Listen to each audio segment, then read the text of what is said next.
Ministério da Cultura e Colgate apresentam. É uma grande alegria estar hoje com vocês, no Sorriso do Bem, com a Turma do Bem, um trabalho tão lindo que eu acompanho há muitos anos. E hoje o que eu vou contar para vocês é o que eu venho pesquisando há mais de 30 anos. Meu nome é Miriam Goldenberg, eu sou antropóloga, professora, pesquisadora e escritora. Tenho 32 livros publicados, alguns no exterior, na Alemanha, na Turquia, na Coreia do Sul e em Portugal. Miriam é uma mulher branca de cabelos castanhos. E escrevo para a Folha de São Paulo, escrevo para a Vogue. Os cabelos estão presos. Mas o que eu vou falar hoje com vocês é o que eu aprendi de mais importante na minha pesquisa nos últimos 30 anos com 5.000 homens e mulheres sobre envelhecimento, autonomia e felicidade. Usa uma blusinha azul escuro. Eu quero começar contando para vocês como que eu descobri que é possível inventar uma bela velhice. Está sentada em um banco de madeira. Quando eu tinha 16 anos, eu li um livro que mudou a minha vida, que é O Segundo Sexo, da Simone de Beauvoir.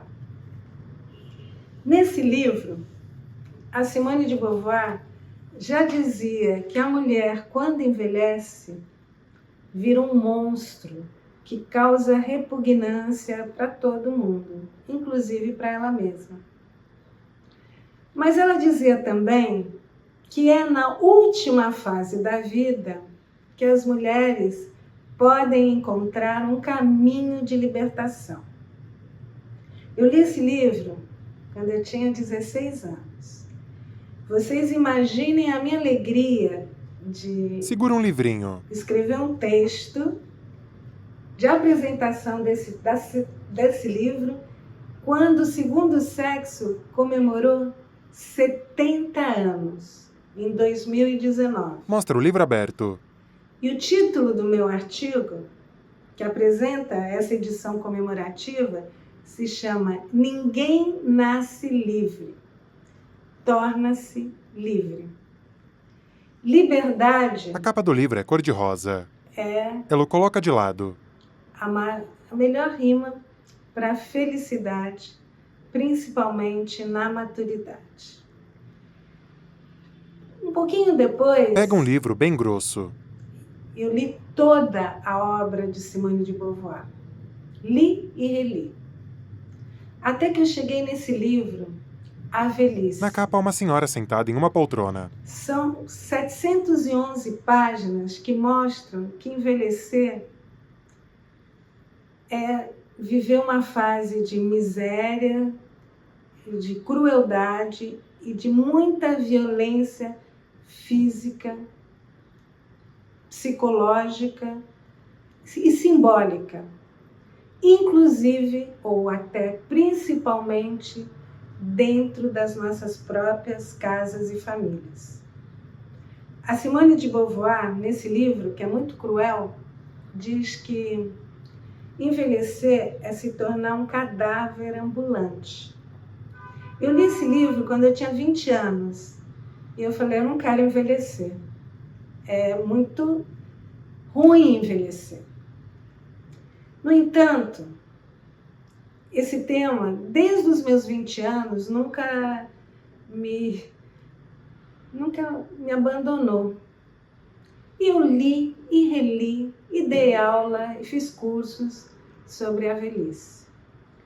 Até que, no meio dessas 711 páginas, eu descobri um parágrafo que fala o seguinte: apesar de todos os preconceitos, estigmas e violências, é possível inventar uma bela velhice. Aqui, a própria Simone de Beauvoir me deu a resposta. Como? Tendo um projeto de vida. Tendo uma vida com significado, com propósito. As pessoas que são criativas, que são apaixonadas pelo que fazem, que conseguem todos os dias encontrar um significado para a sua vida, podem ter sim uma bela velhice. Eu me agarrei nesse conceito e desde então eu peguei um conceito que é marginal para Simone de Beauvoir e transformei no meu propósito de vida. Como é possível inventar uma bela velhice? Em 2013 eu escrevi esse livro, A Bela Velhice, e agora Pega outro livro de capa rosa. eu adaptei, eu escrevi um pouco mais, eu mudei a introdução e criei A Invenção de uma Bela Velhice. É o título do livro. E o que eu vou falar para vocês e eu pergunto, é possível inventar uma bela velhice? Ou será que velhice é só uma fase de doenças, de misérias, de violência, de crueldade? Eu digo que é sim. E a própria Simone de Beauvoir fala, apesar de hoje nós termos alguns exemplos, não muitos, de bela velhice, essas pessoas que são ainda excepcionais mostram os caminhos para todos Ela abre os braços. inventarem a própria bela velhice. Porque a velhice, apesar de atingir todo mundo, ela é singular. Não é quando ficamos velhos que nós vamos criar uma bela velhice. É desde sempre. É tendo uma vida com significado, é tendo propósitos, é tendo projetos, desde muito cedo. Não é aos 60 que nós vamos começar a envelhecer, nós estamos envelhecendo desde agora.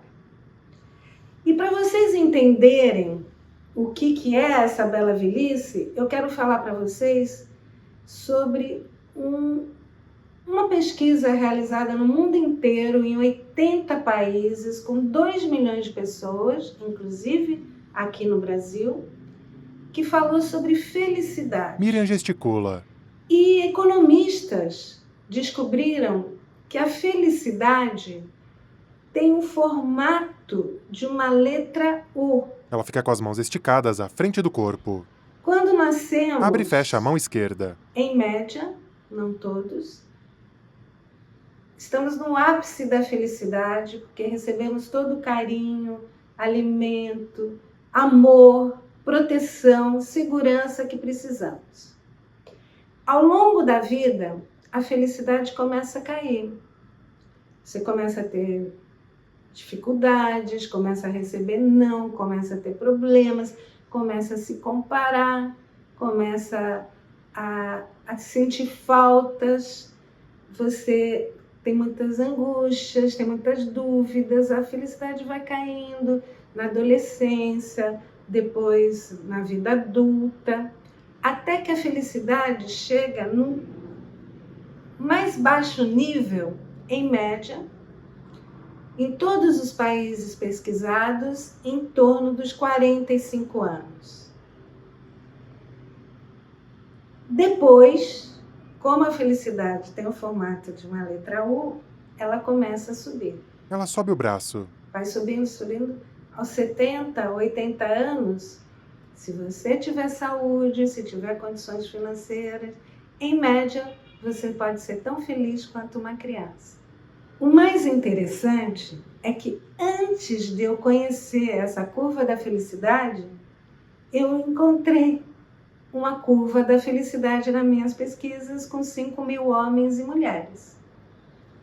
Exatamente em torno dos 45 anos, um pouquinho antes, um pouquinho depois, eu encontrei as pessoas que se sentem menos felizes, principalmente as mulheres. E o que elas dizem quando elas estão aqui no fundo do poço? Falta tempo. Em primeiro lugar, eu não tenho tempo para cuidar de mim. Eu cuido de todo mundo, cuido da casa, cuido do marido, cuido dos filhos, cuido dos irmãos, cuido dos meus pais, cuido dos meus colegas de trabalho, dos meus amigos e não tenho tempo para cuidar de mim. Em geral, as mulheres estão exaustas, cansadas e não têm tempo para cuidar de si mesmas. Essa é a principal reclamação. Elas também reclamam de falta de reconhecimento. Eu faço para todo mundo, não recebo nem um muito obrigada. Muitas vezes eu até escuto.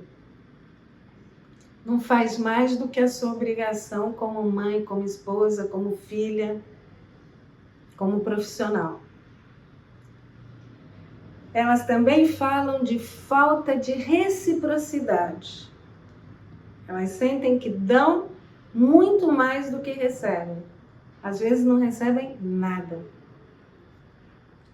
E elas falam muito de falta de liberdade. Liberdade de fazerem o que elas querem, liberdade de serem elas mesmas, liberdade de rir e de brincar. Gesticula com os braços abertos. Essas são as principais reclamações das mulheres. E elas também, nessa fase, estão com pânico de envelhecer. Porque elas sabem que envelhecer na nossa cultura é perder um capital valioso, que é a juventude. Só para vocês entenderem, eu tenho uma pergunta na minha pesquisa que é: o que vocês mais invejam em um homem?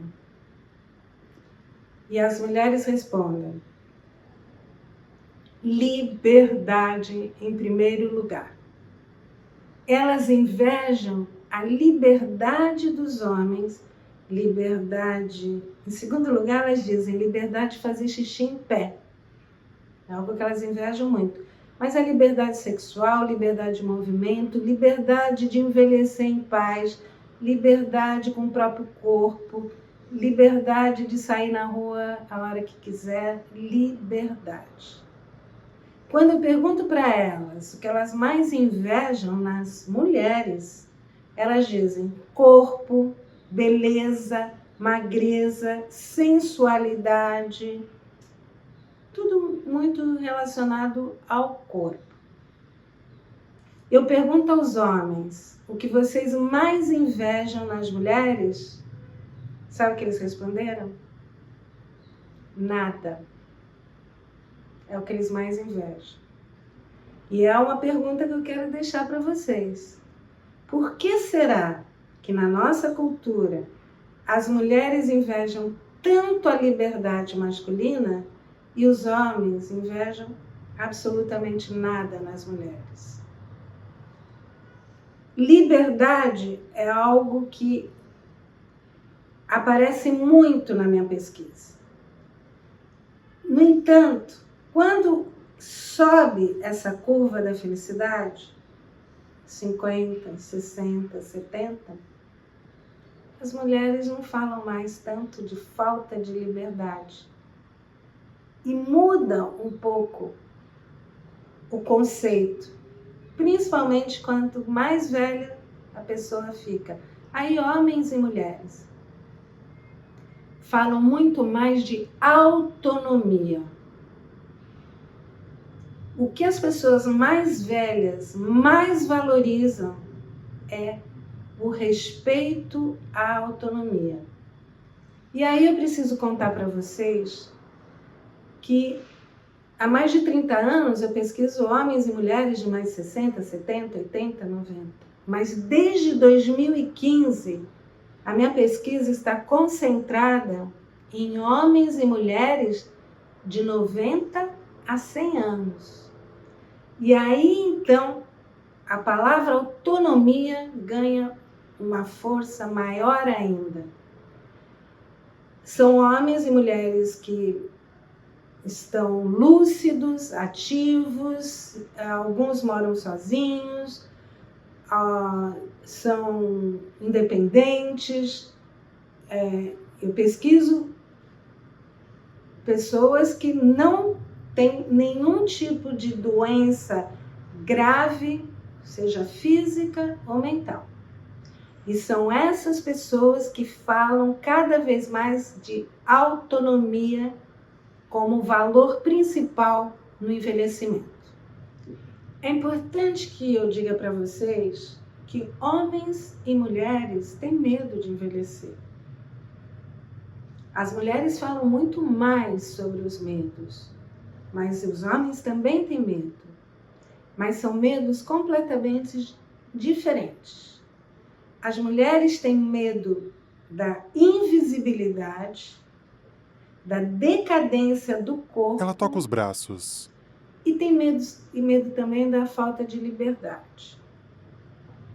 Já os homens têm muito medo da aposentadoria, da impotência sexual e também da impotência social, e eles têm muito medo da dependência. Tanto é que os homens, quando ficam viúvos ou se separam, recasam muito mais rapidamente do que as mulheres. Já as mulheres, quando ficam viúvas ou se separam, raramente querem se casar. Elas podem até querer namorar, cada um na sua casa, mas na minha pesquisa elas não querem casar. E tem dois fenômenos que são relativamente recentes, que são interessantes para a gente entender o que está acontecendo com o envelhecimento no Brasil. Todo mundo sabe, os dados do IBGE mostraram, que o Brasil está envelhecendo muito rapidamente.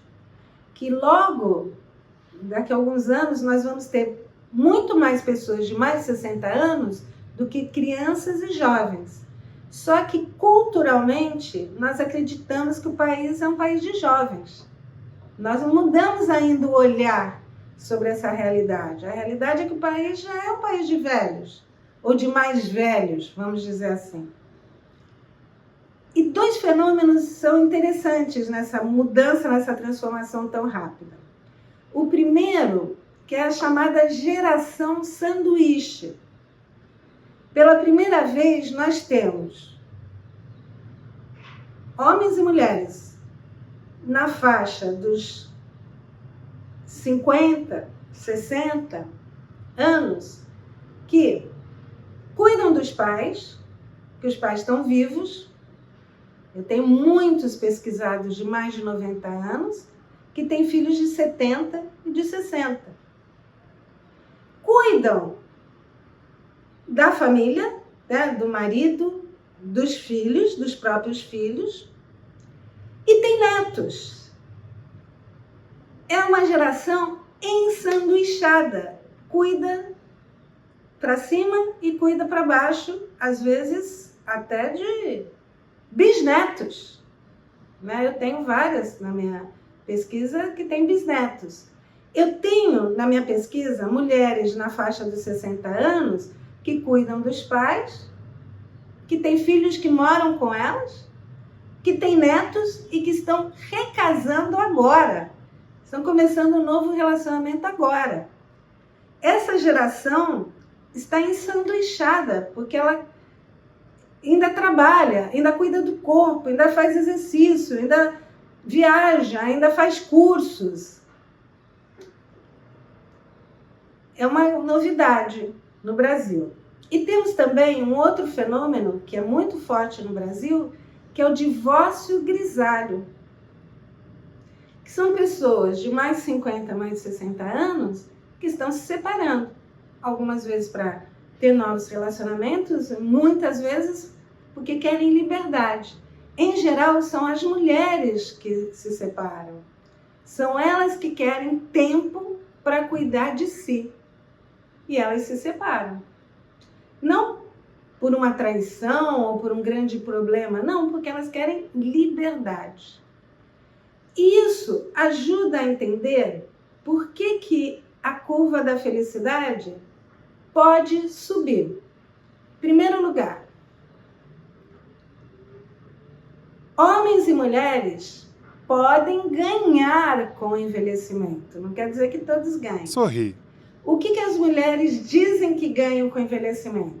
Em primeiro lugar, liberdade. O discurso que eu mais escuto das mulheres de mais de 50, mais de 60, mais de 70, mais de 80, mais de 90 às vezes é: hoje eu sou livre. Nunca fui tão feliz. É a primeira vez na vida que eu posso ser eu mesma. É uma verdadeira libertação. É o que eu gosto de chamar de libertação grisalha. Elas se sentem livres para serem elas mesmas. E elas dizem, a primeira vez na vida. Como elas se sentem livres? Elas dizem para mim: aprendi a dizer não. Coisa que é muito difícil, que era muito difícil antes. Aprendi a dizer não. E aprendi a dizer não sem culpa. Porque antes eu até dizia, mas sentia muita culpa. Agora eu digo não, tranquilamente. Segunda coisa que elas dizem. Algumas me mostraram assim. Uma tatuagem com um botãozinho aqui no pulso. Aprendi a ligar o botão do foda-se. Vão dizer que eu sou uma velha ridícula porque vou à praia de biquíni? Foda-se. Vão dizer que eu sou uma velha sem vergonha porque eu gosto de sair e dançar? Foda-se. Vão dizer que eu sou uma velha piriguete, uma coroa piriguete porque eu namoro caras mais novos? Foda-se.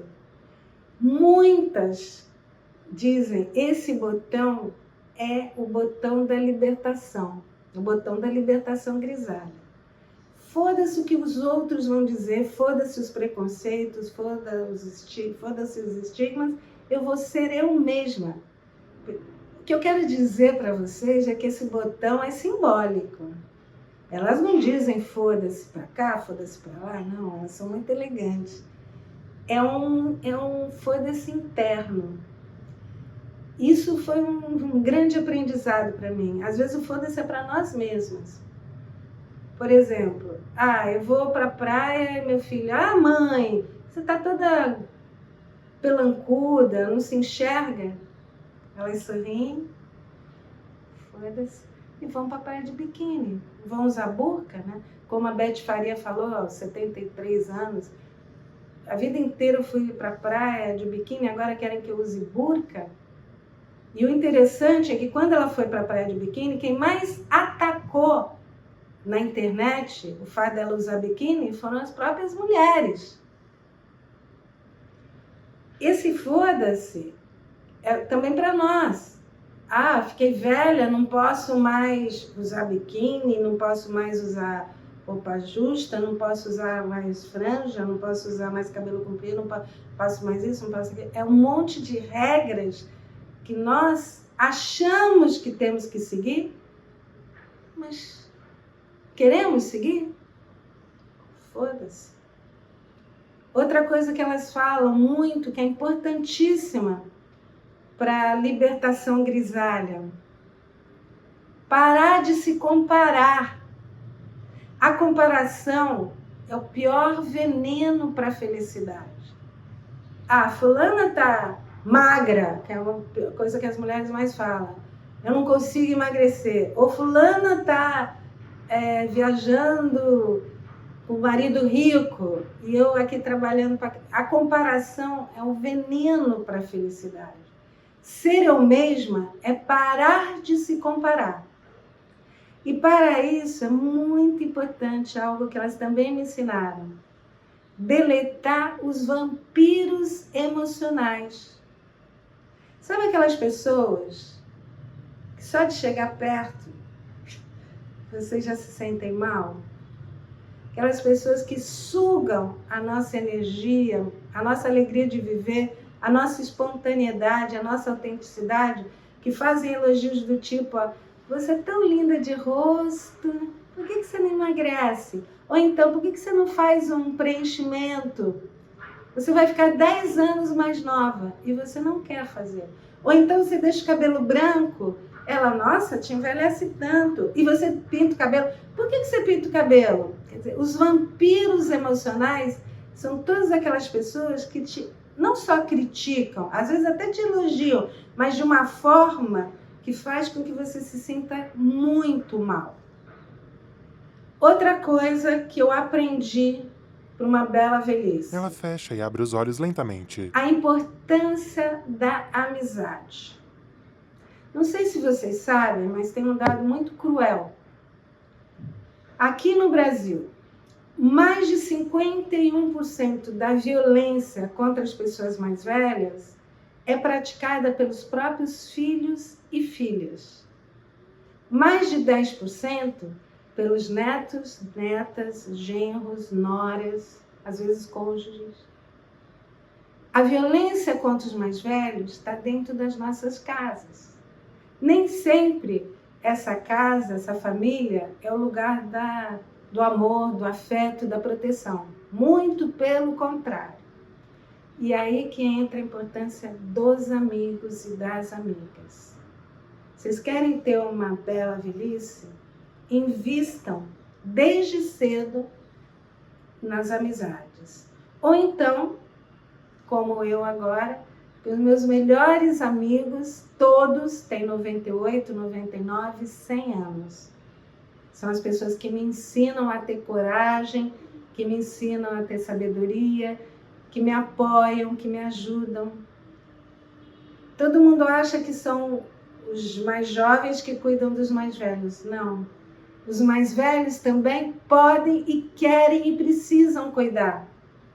Então eles se sentem úteis, eles se sentem importantes como realmente são.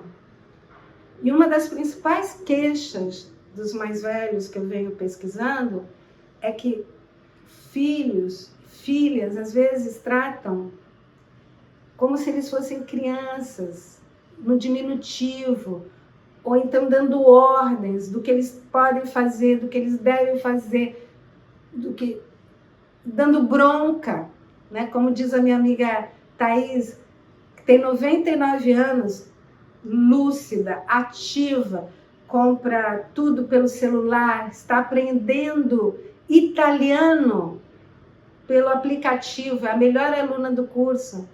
E volta e meia ela leva um carão dos filhos. Por que ela leva carão? Porque fez alguma compra errada no celular. Mas quem não faz compra errada no celular? Até nós fazemos. Ou então, um grande amigo meu, que tem 100 anos, que quer jogar golfe todos os dias, que é super generoso, que dá dinheiro para todo mundo, e leva carão também do filho, porque quer controlar a conta dele, mas o dinheiro é dele, e ele está lúcido, autônomo, ele quer dar o dinheiro para quem ele quer. Então, essa negociação é muito delicada, exige muita sensibilidade. E é aí que eu quero dizer algo que talvez seja o mais importante de tudo que eu vou dizer hoje para vocês. E que vocês já devem, como fazem esse trabalho maravilhoso, né? Já devem saber muito bem isso. A importância de escutar bonito os mais velhos. O que as pessoas mais velhas mais reclamam para mim é que elas são invisíveis, elas se sentem descartáveis, elas se sentem inúteis. Elas dizem: Miriam, ninguém me escuta, todo mundo me dá ordem, todo mundo diz o que eu tenho e o que eu não tenho que fazer. Os filhos ficam o tempo todo no celular, os netos também. Ninguém nem me enxerga. Todos os meus amigos já morreram. Ninguém me escuta, ninguém tem interesse nas nossas histórias. E uma das coisas que mais me emociona é o fato deles terem, meus amigos, meus melhores amigos, terem me apelidado de escutadora dos velhinhos. Porque eles dizem: Miriam, por que você gosta tanto de escutar as nossas histórias? Ninguém escuta. Eu amo escutar por 2 motivos. Primeiro, porque eu sei o quanto é importante para eles serem escutados. Mas muito mais importante é para mim, quando eu escuto e quando eu aprendo com eles sobre os caminhos da bela velhice. O meu cronista favorito, Rubem Alves, me ensinou o que é escutar bonito. Miriam sorri. Eles dizem: todo mundo quer fazer curso de oratória, mas ninguém quer fazer curso de escutatória. As pessoas acham que nós somos amados porque falamos bonito, mas não. As pessoas amam quem escuta bonito, quem escuta com atenção, quem escuta com interesse, quem escuta com amor. Esse é o meu projeto de vida, ser uma escutadora dos velhinhos, como meus amigos me chamam. E eu vou contar mais para vocês o que eu aprendi com esses donagenários tão maravilhosos. Há um tempo atrás, eu entrevistei o Ivo Pitangui, o maior cirurgião plástico do mundo. Foi uma entrevista, ele já tinha quase 90 anos. E ele me deu uma lição assim maravilhosa. Ele disse o seguinte: eu trabalho todos os dias. Podia já ter parado há muito tempo, mas eu tenho tesão no meu trabalho. Eu tenho tesão na minha vida. Se eu não posso mais fazer a cirurgia, eu acompanho os médicos que fazem, eu faço a consulta.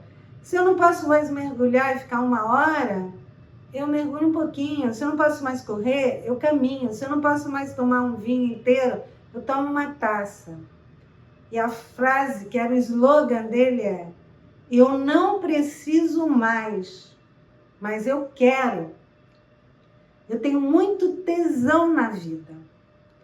E essa ideia de tesão apareceu muito na minha pesquisa. Não como tesão sexual. Aliás, outra discussão que a gente poderia ter aqui sobre sexo ou não na velhice, o quanto isso é importante. Mas é o tesão muito mais amplo. É o gozar a vida, é o saborear a vida. A Rita Lee, quando tinha 73 anos, ela falou algo que é parecido com o que o Pitangui falou com 90. Ela falou assim: velho, não quer mais trepar. Eu não quero mais trepar. Ela falando: já trepei muito, muita droga, muito rock and roll. Agora, o meu tesão é na alma. Eu tenho tesão na alma. E como que ela dizia que era esse tesão na alma? Escrever, ler, curtir os netos, brincar com os netos, curtir o marido que ela amava de paixão, curtir os filhos, curtir a natureza, curtir os animais. Tesão na alma. O tesão na alma da Rita Lee é muito parecido com o que eu aprendi com a minha amiga Nalva, pianista, de 96 anos. Fantástica, toca tudo, sem partitura, tango, bolero, música clássica, MPB. A Nalva, aos 96 anos, me ensinou uma coisa assim que vale para todos nós. Existe a idade cronológica. A idade cronológica, 96. Existe a idade biológica. A idade biológica dela, 50, 60, ela falou que as filhas dela não aguentam o ritmo dela. Mas existe também, e que é muito mais importante, a idade da alma. E ela diz: a minha alma é eterna, a minha alma é imortal. Eu nunca deixei de ser a criança que um dia eu fui. A idade da minha alma é a idade da criança que eu sempre fui e vou continuar sendo. Que gosta de aprender, que tem curiosidade, que gosta de rir e de brincar, que gosta de estar com os amigos. E ela falou, ela não gosta da palavra velha. Ela fala: eu sou uma flor de outono. Eu não envelheci, eu floresci com o tempo. Porque a minha alma está sempre crescendo e aprendendo. O Ivo Pitangui, com esse lema, eu não preciso mais, mas eu quero, falou uma coisa também maravilhosa. Gesticula com as mãos. É preciso amar e aceitar a beleza da nossa alma. É preciso aceitar e amar que nós somos perfeitamente imperfeitos. Não podemos brigar com a velhice. Nós temos que brincar com a velhice. Se adaptar à realidade, não brigar com ela e brincar com ela todos os dias. Essa ideia de que é um dia de cada vez, que o tempo é o nosso bem mais precioso e que é preciso saborear o tempo e enxergar a beleza da nossa velhice, com essa ideia que nós temos que brincar e não brigar com a velhice, de que nós temos que enxergar a beleza da nossa velhice, perfeitamente imperfeita, eu também criei um conceito. Nós, no Brasil, principalmente as mulheres, pelo menos as mulheres falam mais sobre isso, temos pânico de envelhecer. Temos uma velhofobia. Eu criei 2 conceitos que eu acho que vocês vão gostar e talvez levem para o trabalho belíssimo que vocês fazem, voluntário, da Turma do Bem, do Sorriso do Bem. Nós precisamos tirar os óculos da velhofobia, do pânico de envelhecer e colocar os óculos da velha autonomia, de enxergar a velhice com toda a sua beleza, com toda a sua imperfeição e perfeição, com muito mais amor, sabor e humor, com mais tesão na alma. Eu descobri que um dos maiores problemas do nosso envelhecimento é a vergonha que nós temos de envelhecer. Das nossas marcas, das nossas rugas, das nossas imperfeições, da nossa flacidez, das celulites, dos cabelos, de tudo. Essa vergonha de envelhecer tem prejudicado muito até a nossa saúde física e psicológica. E agora eu quero fazer junto com vocês uma campanha. Nós temos que perder a vergonha de envelhecer.